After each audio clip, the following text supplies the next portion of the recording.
Well, I think that this kind of work that I've been describing has enormous implications for leadership.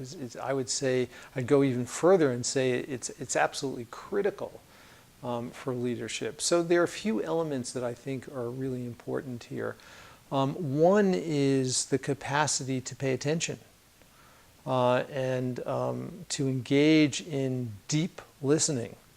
I think in order to be a leader, it's absolutely essential that one needs to attend to what is happening in the relevant environments and to deeply listen to the signals around them, to people, to whatever those signals are.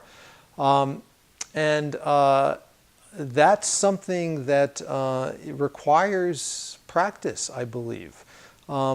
There's recent research by some friends and colleagues of mine at Harvard that was published in a very prestigious journal a couple of years ago, where they used smartphones and they basically texted people out in the world. This is with thousands of people, and they asked them three questions. One is, what are you doing right now? The second is, where is your mind right now? Is it focused on what you're doing or is it focused elsewhere? And the third question was, how happy or unhappy are you right now? And what they found, this is in adult Americans, a large random sample, and what they found is, on average, 47% of the time, the average American adult reports not paying attention to what she or he is doing.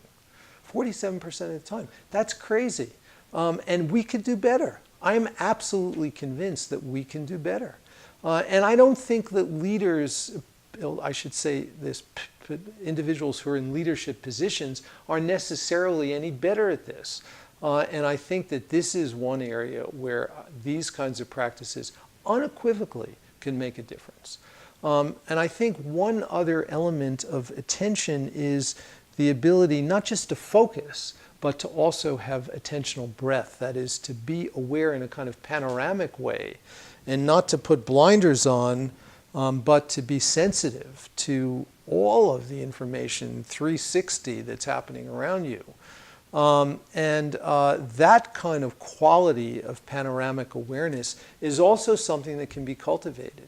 Where you can be sensitive to a broad range of information and not just to what you're looking for.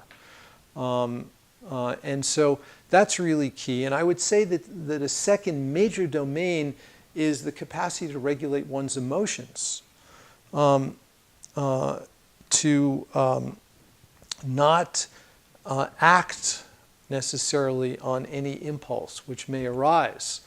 And I think a quality of a good leader is to maintain some degree of equanimity and to be able to engage in decision-making which is not hijacked by the eruption of strong emotions which happen in the moment. And again, that's something that I'm absolutely firmly convinced, based on everything I know, can be learned. We can do better, and we can promote certain simple secular practices that people can do that will facilitate their ability to regulate their emotions.